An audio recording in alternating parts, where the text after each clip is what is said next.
have a story to share with you. It's called Just a Dream. And it's written by and illustrated by Chris Van Allsburg. This has been one of my favorite Earth Day-ish books for a long time.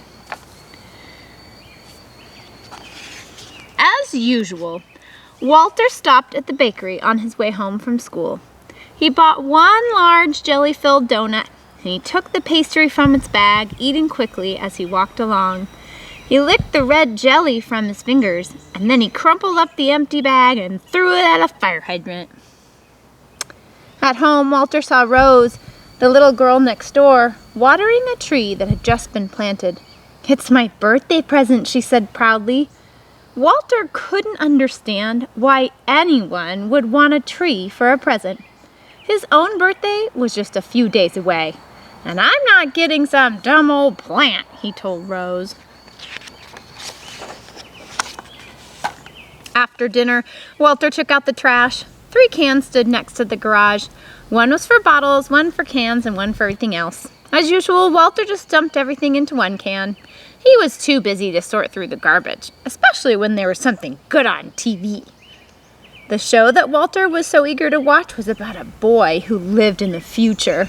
The boy flew around in a tiny airplane that he parked on the roof of his house. He had a robot and a small machine that could make any kind of food with the push of a button.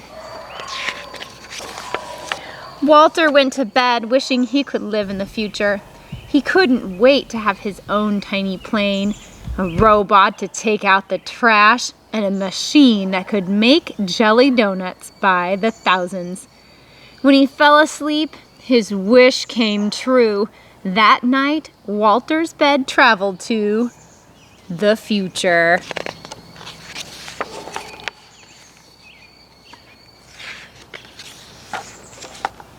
Walter woke up in the middle of a huge dump.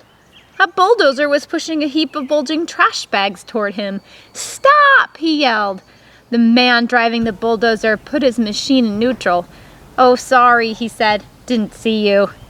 Walter looked at the distant mountains of trash, and he saw half-buried houses. "Do people live here?" he asked. "Not anymore," answered the man. A few feet from the bed was a rusty old street sign that read Floral Avenue. "Oh no," guessed Walter. He lived on Floral Avenue.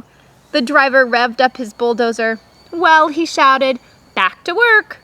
Walter pulled the covers over his head. "This can't be the future," he thought. "I'm sure it's just a dream." And he went back to sleep. But not for long.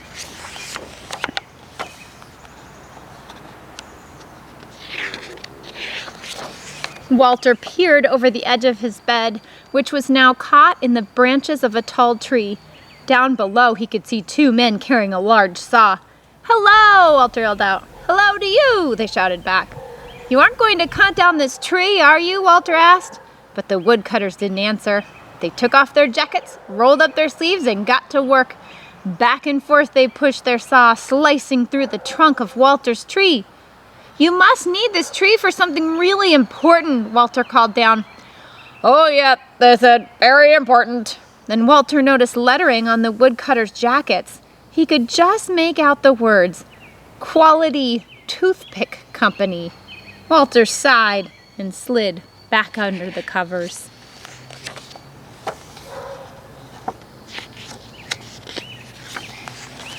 Walter couldn't stop coughing.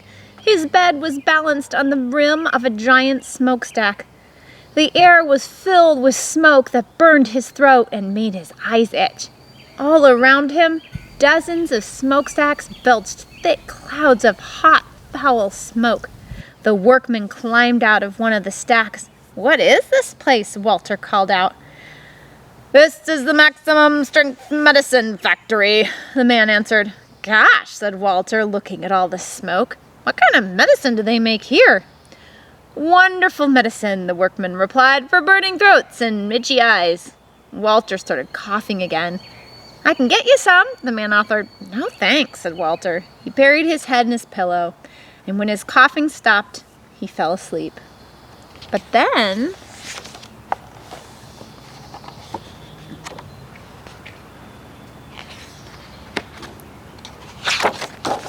Snowflakes fell on Walter. He was high in a mountain. A group of people wearing snowshoes and long fur coats hiked past his bed.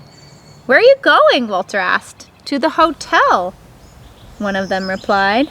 Walter turned around and saw an enormous building. A sign on it read, "Hotel Everest." "Is that hotel?" asked Walter. "On the top of Mount Everest?"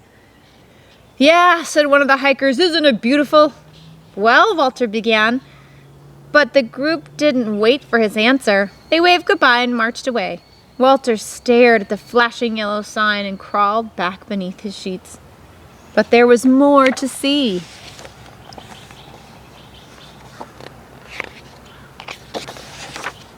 Walter's hand was wet and cold. When he opened his eyes, he found himself floating on the open sea, drifting toward a fishing boat. The men on the boat were laughing and dancing. "Ship ahoy!" Walter shouted. The fishermen waved to him. "What's the celebration for?" he asked. "We've just caught a fish," one of them yelled. "Our second one this week." And they held up their small fish for Walter to see. "Aren't you supposed to throw the little ones back?" Walter asked. But the fishermen didn't hear him. They were busy singing and dancing. Walter turned away. Soon the rocking of the bed put him to sleep.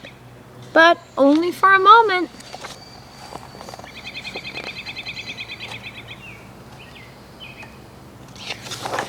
A loud, shrieking horn nearly lifted Walter off his mattress.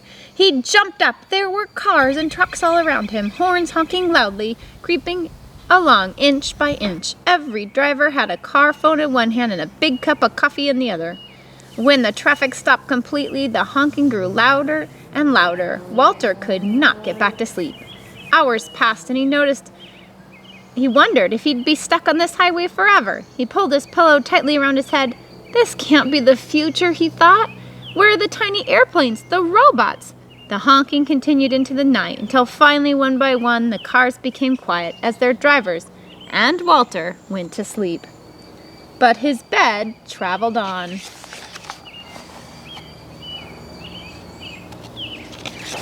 Walter looked up. A horse stood right over his bed, staring directly at him. In the saddle was a woman wearing cowboy clothes. "My horse likes you," she said. "Good," replied Walter, who wondered where he'd ended up this time. All he could see was a dull yellow haze. "Son," the woman told him, spreading her arms in front of her, "this is the mighty Grand Canyon." And Walter gazed into the foggy distance. "Of course," she went on, "with all this smog, nobody's gotten a good look at it first." The woman offered to sell Walter some postcards that showed the canyon in the old days. "They're real pretty," she said, but he couldn't look. "It's just a dream," he told himself. "I know I'll wake up soon, back in my own room." But he didn't.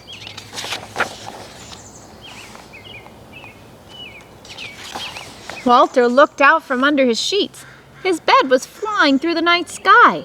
A flock of ducks passed overhead. One of them landed on the bed, and to Walter's surprise it began to speak. "I hope you don't mind," the bird said, "if I take a short rest here. The ducks have been flying for days, looking for a pond where they've always stopped to eat." "I'm sure it's down there somewhere," Walter said, though he suspected something awful might have happened. After a while, the duck waddled to the edge of the bed, took a deep breath, and flew off. "Good luck," Walter called to him. Then he pulled the blanket over his head again. "It's just a dream," he whispered, and wondered if it would ever end. Then finally, Walter's bed returned to the present. He was safe in his room again, but he felt terrible. The future he'd seen was not what he'd expected. Robots and little airplanes didn't seem very important now. He looked out his window at the trees and the lawns in the early morning light, then jumped out of bed. He ran outside and down the block, still in his pajamas. He found the empty jelly donut bag he'd thrown out at the fire hydrant the day before. And Walter went back home, but before the sun came up, he sorted all the trash by the garbage. A few days later, on Walter's birthday, all his friends came over for cake and ice cream. They loved his new toys, the laser gun set, the electric yo-yo, the inflatable dinosaurs. But my best present, Walter told them, is outside. And he showed them the gift he'd picked out that morning, a tree. After the party, Walter and his dad planted the birthday present. When they went to bed, Walter looked out his window. He could see his tree and the tree Rose had planted on her birthday. He liked the way they looked side by side, and then he went to sleep.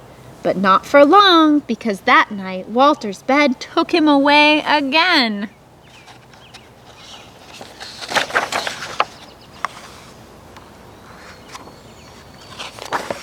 And when Walter woke up, his bed was standing in the shade of 2 tall trees. The sky was blue.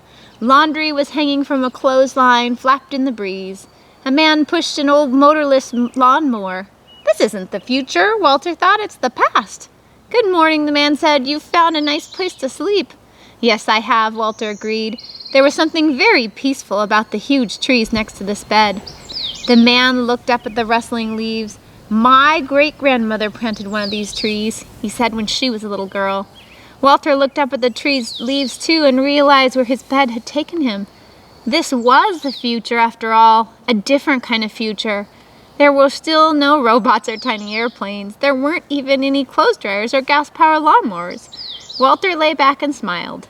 I like it here, he told the man, and drifted off to sleep in the shade of the 2 giant trees.